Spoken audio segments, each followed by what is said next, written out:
1500 ஆண்டுகளுக்கு முந்தைய ஒரு பழங்கால தமிழ் புலவருக்கும் உலகின் மிக நவீன செயற்கை நுண்ணறிவு ரோபோவான சோபியாவுக்கும் என்ன தொடர்பு?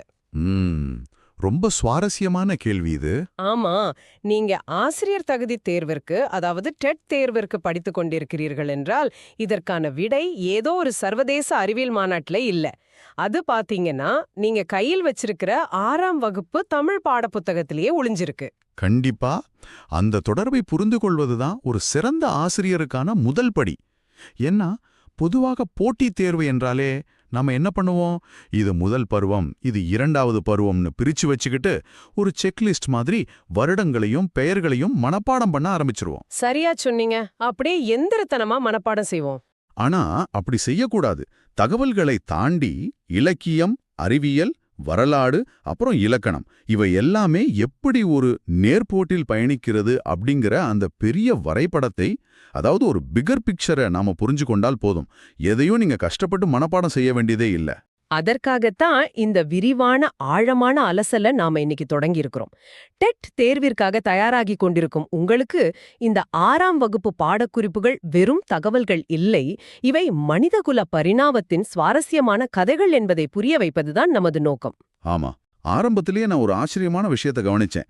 தமிழ் இலக்கியம் என்றாலே அது தெய்வங்களை பற்றியோ அல்லது போர்க்களத்துல யானைகளை வீழ்த்திய மன்னர்களை பற்றியோ பாடுவது என்ற ஒரு பிம்பம் நம்மகிட்ட இருக்கு இல்லையா?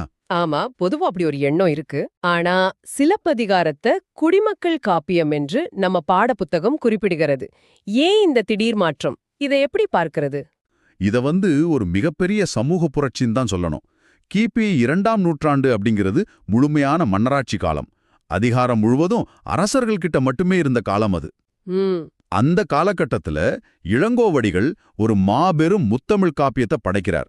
ஆனா அதோட நாயகனும் நாயகியும் யாருன்னு பாத்தீங்கன்னா அரச பரம்பரையைச் சேர்ந்தவங்க கிடையாது. கிடையவே கிடையாது. கோவலனும் கண்ணகியும் சாதாரண வணிக குடும்பத்தைச் சேர்ந்தவர்கள். மன்னர்களை மட்டுமே பாடிக்கிட்டு இருந்த தமிழ் முதன்முறையாக சாதாரண மக்களை பாடத் தொடங்கிய முதல் புள்ளி அதுதான். அதனாலதான் அது குடிமக்கள் காப்பியம் என்று அழைக்கப்படுது. ஓ, சரி சரி. மன்னர்களுக்கு பதிலாக மக்களை பாடினார் என்பது சரிதான். ஆனா ஒரு நிமிஷம் இருங்க. வழக்கமாக ஒரு நூலை தொடங்கும்போது கடவுளை தானே வாழ்த்துவாங்க. சிலப்பதிகாரத்துல திங்களை போற்றுதும் ஞாயிறு போற்றுதும் மாமழை போற்றுதும் என்று இயற்கை அல்லவா வாழ்த்தி தொடங்கியிருக்காரு.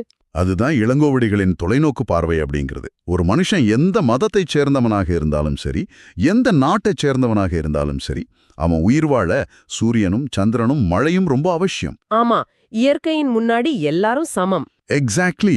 இயற்கையின் முன்னால் எல்லா மனிதர்களும் சமம் என்பதை உணர்த்தவே அவர் கடவுள் வாழ்த்துக்கு பதிலாக இயற்கை வாழ்த்தை தேர்ந்தெடுத்தார்.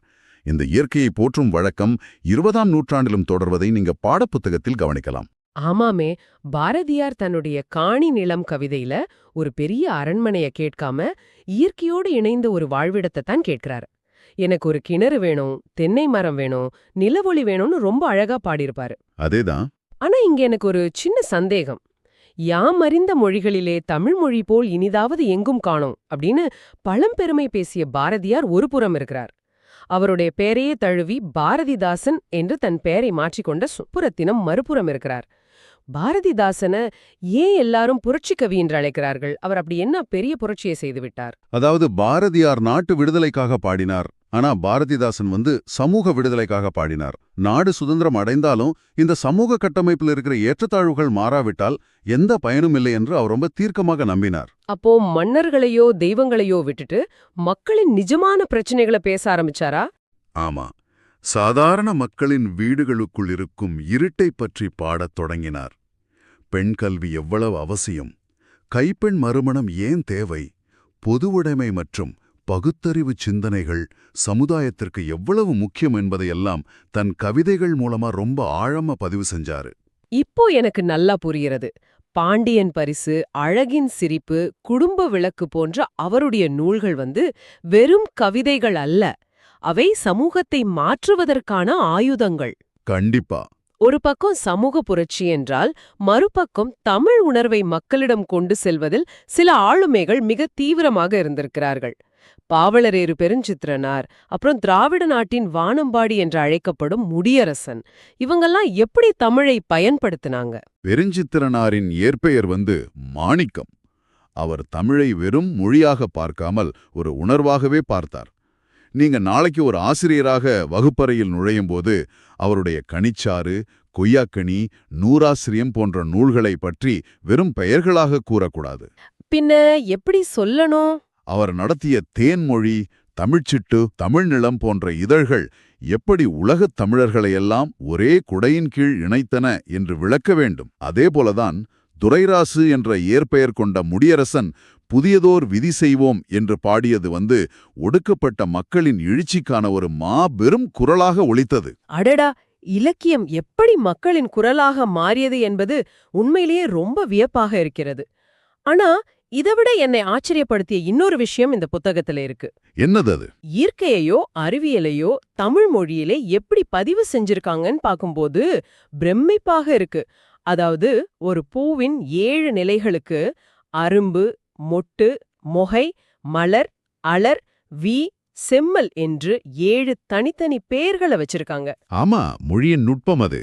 இது ஏதோ சாதாரண வார்த்தைகளின் தொகுப்பு மாதிரி எனக்கு தெரியல. ஒரு கேமராவுல எடுக்கப்பட்ட ஒரு டைம் லாப்ஸ் வீடியோவை எழுத்துக்கள்ல பார்ப்பது போல் இல்லையா? அந்த டைம் லேப்ஸ் அப்படிங்கிற உதாரணம் மிக சரியானது. இது வெறுமனே கவிதைக்காக மட்டும் எழுதப்பட்டது கிடையாது. இது நம் முன்னோர்களின் கூர்மையான உற்றுநோக்கும் திறனை காட்டுகிறது. அறிவியல் அப்படிங்கிறதே அந்த உற்றுநோக்கலில் இருந்து, அதாவது அப்சர்வேஷன்ல இருந்து தான் தொடங்குகிறது. சரி.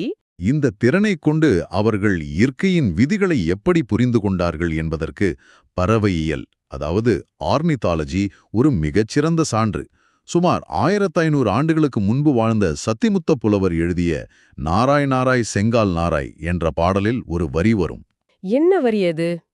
தென்திசை குமரியாடி வடதிசை ஏகுவீர் அப்படிங்கிற அந்த வரிதான். ஒரு நிமிஷம் இருங்க. வலசை போதல், அதாவது மைக்ரேஷன் பற்றி அவர் சொல்றாரா? தட்பவெப்ப நிலைக்காக பறவைகள் கண்டம் விட்டு கண்டம் தாண்டும் அறிவியல் அது.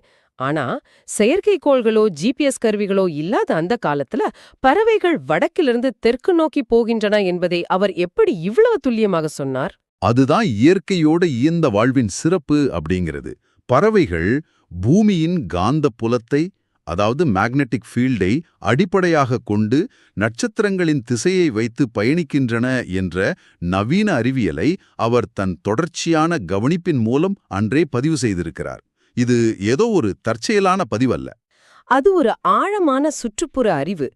வலசை போதல் என்ற உடனே எனக்கு அந்த கப்பல் பறவை, அதாவது ஃப்ரிகேட் பேர்ட் பற்றி புத்தகத்தில் படித்ததுதான் ஞாபகம் வருகிறது. சிறகடிக்காமல் கடலை தாண்டி சுமார் 400 கிலோமீட்டர் வரை பறக்கும் திறன் கொண்ட பறவையாம் அது. ஆமாம். இது எப்படி சாத்தியம்? இது கிட்டத்தட்ட என்ஜின் இல்லாத ஒரு கிளைடர் விமானம் பலத்த காற்றை பயன்படுத்தி பெருங்கடலை தாண்டுவது போல அல்லவா இருக்கிறது? அதே அறிவியல் தான் இங்கும் செயல்படுகிறது. காற்றின் நீரோட்டத்தை பயன்படுத்தி அவை மிதக்கின்றன. பறவைகளின் இந்த சூழலியல் முக்கியத்துவத்தை உணர்த்ததான் இந்தியாவின் பறவை மனிதனான டாக்டர் சலீம் அலி தன்னுடைய வாழ்க்கை வரலாற்று நூலுக்கு சிட்டுக்குருவியின் வீழ்ச்சி, அதாவது the fall of a sparrow என்று பெயரிட்டார். ஓ, அந்த புக் ரொம்ப ஃபேமஸ் ஆச்சே. ஆமாம். சிட்டுக்குருவிகள் துருவ பகுதிகள் தவிர உலகத்துல எங்கும் வாழக்கூடியவை. 10 முதல் 14 ஆண்டுகள் வரை உயிர் வாழும் தன்மை கொண்டவை. ஆனால் அவற்றின் அழிவு என்பது ஒட்டுமொத்த சுற்றுச்சூழலின் வீழ்ச்சியை குறிக்கிறது என்ற மாபெரும் எச்சரிக்கையை அவர் முன்வைத்தார். அதனாலதான் மார்ச் 20ஆம் தேதிய உலக சிட்டுக்குருவி தினமாக நாம் அனுசரிக்கிறோம்னு நினைக்கிறேன். உலகிலேயே மிக நீண்ட தொலைவு, அதாவது 22,000 கிலோமீட்டர் பயணம் செய்யும் ஆர்டிக் ஆலா போன்ற பறவைகளை பற்றி படிக்கும்போது இயற்கை எவ்வளவு பெரிய ஆச்சரியங்களை ஒளித்து வைத்திருக்கிறது என்று தோன்றுகிறது. உண்மைதான். ஆனா இந்த அறிவியல் தேடல் பழங்காலத்தோடு முடிந்து விட்டதா அல்லது நவீன காலத்திற்கும் பொருந்துமா? இந்த தேடல் நவீன காலத்திலும் தொடர்கிறது என்பதற்கு சிறந்த உதாரணம் அப்துல் கலாமால் தம்மை போலவே சிந்திக்கிறார் என்று பாராட்டப்பட்ட நெல்லை சு. முத்து எழுதிய அறிவியல் ஆத்திச்சூடி. பழங்காலத்தில் அறத்தை வலியுறுத்த ஆத்திச்சூடி எழுதப்பட்டது போல இன்று அறிவியலை வலியுறுத்த இது எழுதப்பட்டுள்ளது இல்லையா? சரியா சொன்னீங்க. இன்னும் சொல்லப்போனால் தொழில்நுட்பத்தின் உச்சமான ரோபோக்களை பற்றியும் இந்த 6ஆம் வகுப்பு புத்தகம் ரொம்ப விரிவாக பேசுகிறது. 1920களில் செக் நாட்டைச் சேர்ந்த கார்ல் கப்பெட் என்ற நாடக ஆசிரியர் தான் ரோபோ என்ற வார்த்தையை முதலில் உருவாக்கினார். ஆமா, அது புத்தகத்துல இருக்கு. அந்த வார்த்தைக்கு என்ன அர்த்தம் தெரியுமா? அடிமை என்று பொருள். என்னது, அடிமையா? மனிதனின் வேலைகளை சுலபமாக்க உருவாக்கப்பட்ட ஒரு அடிமை இன்று எந்த அளவிற்கு வளர்ந்திருக்கிறதென்றால், சவுதி அரேபியா சோஃபியா என்ற ஒரு ரோபோவுக்கு குடியுரிமையை வழங்கியிருக்கிறது. ஆமா, அது மிகப்பெரிய பாய்ச்சல். பழங்கால சிலப்பதிகாரத்தின் இயற்கை போற்றலில் தொடங்கி சோஃபியா ரோபோவின் செயற்கை நுண்ணறிவு வரை அனைத்தையும் ஒரு 6ஆம் வகுப்பு மாணவன் தெரிந்து கொள்ள வேண்டும் என்பது ரொம்பவே ஆச்சரியமாக இருக்கிறது. ஆனா வெறும் அறிவியலும் தொழில்நுட்பமும் மட்டுமே ஒரு நல்ல மனிதனை உருவாக்கி விடுமா என்ன? நிச்சயமாக இல்லை. தொழில்நுட்பம் என்பது ஒரு கருவி மட்டுமே. அதை எப்படி பயன்படுத்த வேண்டும் என்று வழிகாட்ட அறமும் வாழ்வியல் நெறிகளும் ரொம்பவே தேவைப்படுகின்றன. ஒரு மனிதன் சமூகத்தில் எப்படி வாழ வேண்டும் என்பதை தீர்மானிப்பது இந்த நெறிகள்தான். அறம் என்ற உடனே எனக்கு மூதுரையில ஔவையார் சொல்லும் அந்த புகழ்பெற்ற வரிதான் ஞாபகம் வருது. மன்னனும் மாசற கற்றோனும் சீர்தூக்கின் மன்னனின் கற்றோன் சிறப்புடையன். ஆமா, அற்புதமான வரி. மன்னனுக்குத் தன் தேசத்தில் மட்டுமே மதிப்பு, ஆனால் கற்றவனுக்கு செல்லும் இடமெல்லாம் சிறப்பு. இது இன்றைய அரசியல் அதிகாரத்திற்கும் அறிவுசார் சமூகத்திற்கும் இடையிலான ஒரு மிகப்பெரிய விவாதம் இல்லையா? அதிகாரம் பெரிதா, அறிவு பெரிதா என்றால் சந்தேகமே இல்லாமல் அறிவுதான் பெரியது என்று ஔவையார் அடித்து சொல்கிறார். அது காலத்தை வென்ற ஒரு வாழ்வியல் நெறி. இந்த நெறிகளைத்தான் திருவள்ளுவர் 133 அதிகாரங்களில் மிக நேர்த்தியாக கொடுத்தார். அறத்துப்பால் 38, பொருட்பால் 70, இன்பத்துப்பால் 25 என்று வெறுமனே இதை எண்களாக நாம பார்க்கக்கூடாது. அப்ப எப்படி பார்க்கணும்? தனிமனித ஒழுக்கம், அதாவது அறம், அப்புறம் சமூகத்தோடு இணைந்து பொருளிட்டு வாழ்தல், அதாவது பொருள், அன்பான குடும்ப வாழ்க்கை, அதாவது இன்பம் என மனித வாழ்வின் அத்தனை பரிமாணங்களையும் பொய்யில் புலவர் வான்புகழ் வள்ளுவர் வகுத்து தந்துள்ளார். ரொம்ப அழகா சொன்னீங்க. அதேபோல பெருவாயின் முள்ளியார் எழுதிய ஆசார கோவை என்ற நூல் 100 வெண்பாக்களில் நல்ல ஒழுக்கங்களை விதைக்கிறது. இது ஏதோ விதிகளைச் சொல்லும் புத்தகம் அல்ல, அன்றாட வாழ்வின் ஒழுக்கங்களுக்கான விதைகள்.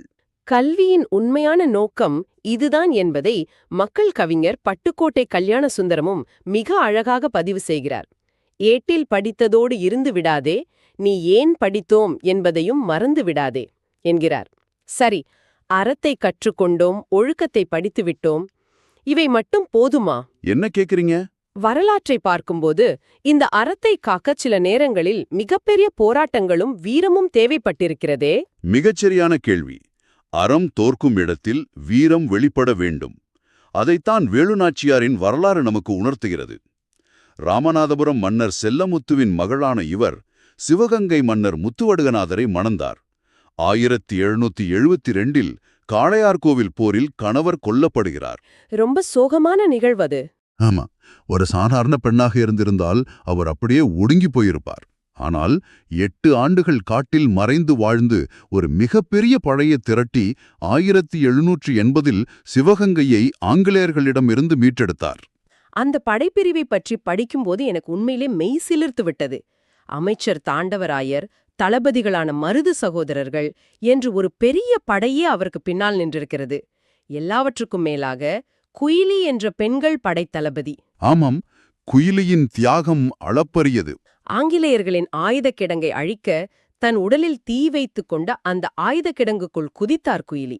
வரலாற்றின் முதல் தற்கொலைப்படை வீராங்கனை அவர்.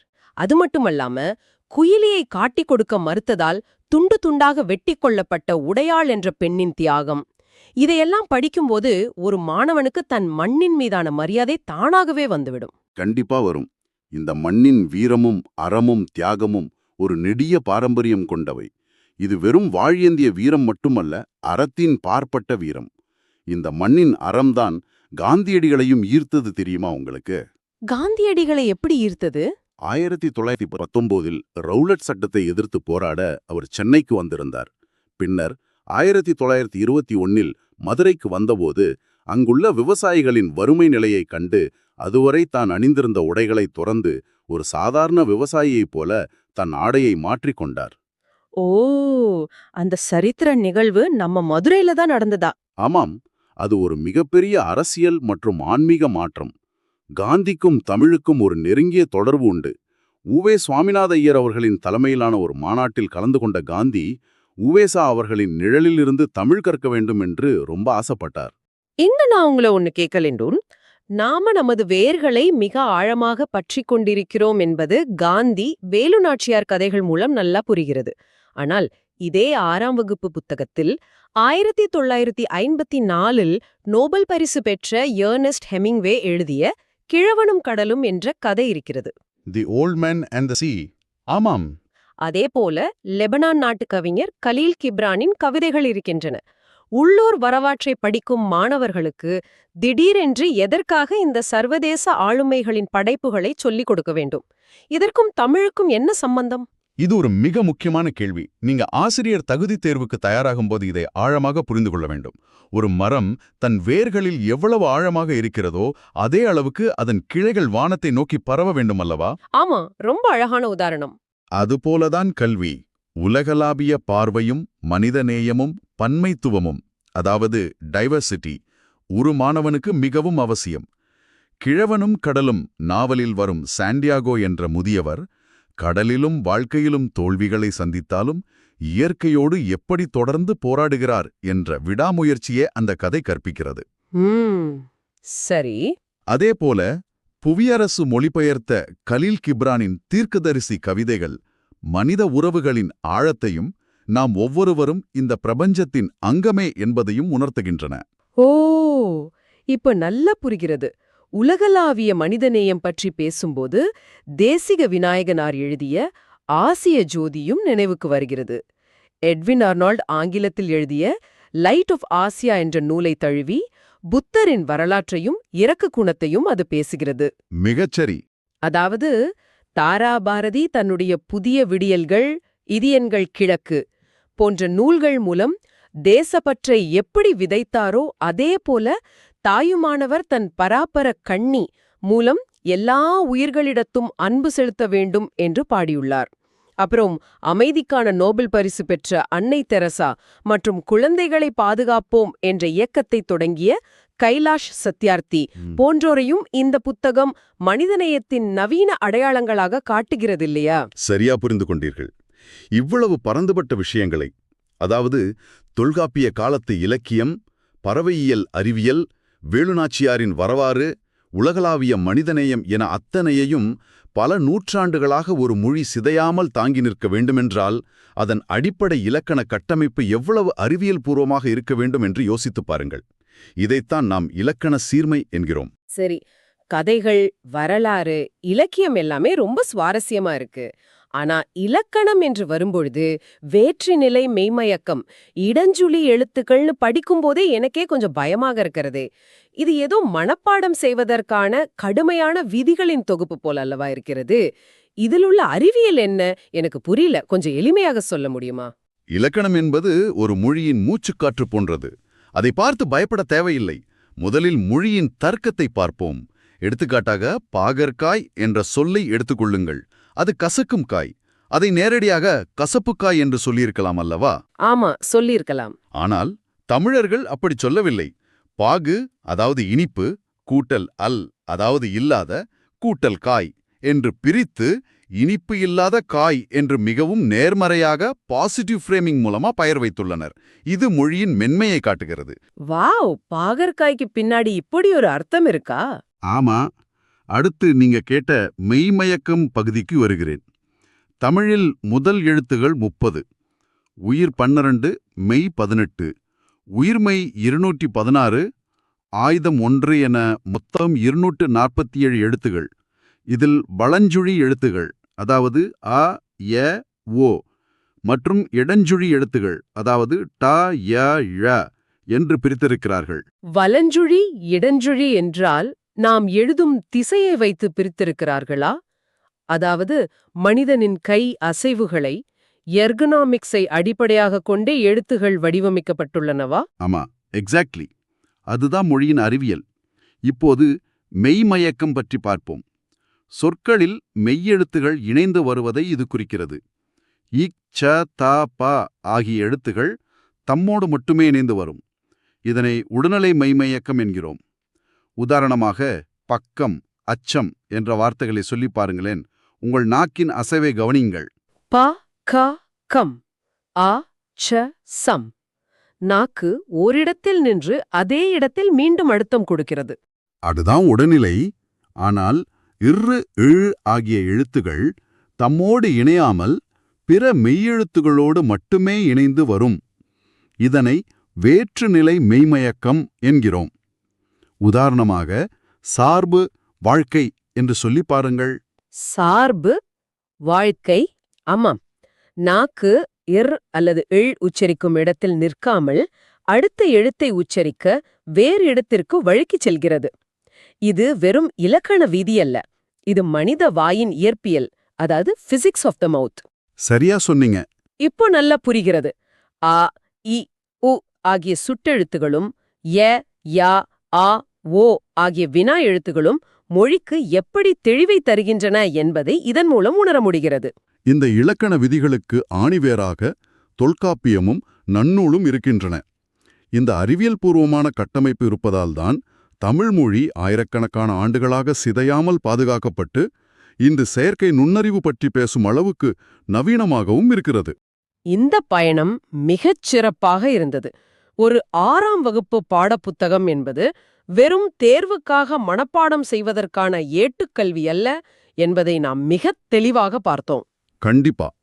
சங்க காலத்து சிலப்பதிகாரம் தொடங்கி வேலுநாச்சியாரின் அறம் சார்ந்த வீரம், காந்தியின் எளிமை, சலீம் அலியின் பறவையியல், ரோபோக்களின் எதிர்கால தொழில்நுட்பம், உலக இலக்கியம், மனிதவாயின் இயற்பியலை பிரதிபலிக்கும் இலக்கணம் என ஒரு மாணவனை முழுமையான மனிதனாக, ஒரு உலக குடிமகனாக உருவாக்கும் மாபெரும் கருவியே இந்த பாடத்திட்டம். ஆமா, இதை உணர்ந்து கற்பிக்கும் ஒரு சிறந்த ஆசிரியரால் மட்டுமே இந்த அத்தனை பரிமாணங்களையும் ஒரு மாணவனின் மனதிற்குள் ஆழமாக கடத்த முடியும்.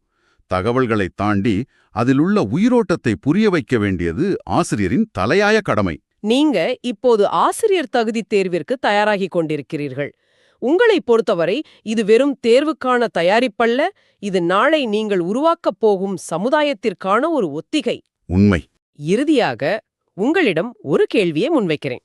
நீங்கள் எதிர்காலத்தில் ஒரு சிறந்த ஆசிரியராக வகுப்பறைக்குள் நுழையும்போது குயிலி என்ற பெண்ணின் அளப்பரிய தியாகத்தையும், சோஃபியா என்ற ரோபோவின் அதிநவீன தொழில்நுட்பத்தையும், பாகற்காய் என்ற சொல்லில் ஒளிந்திருக்கும் தமிழின் மென்மையான தர்க்கத்தையும் ஒரே நேர்கோட்டில் வைத்து உங்கள் மாணவர்களுக்கு எப்படி உணர்த்தப் போகிறீர்கள்? சிந்தியுங்கள். இந்த கேள்வியோடு இன்றைய இந்த பயனுள்ள உரையாடலை நிறைவு செய்கிறோம்.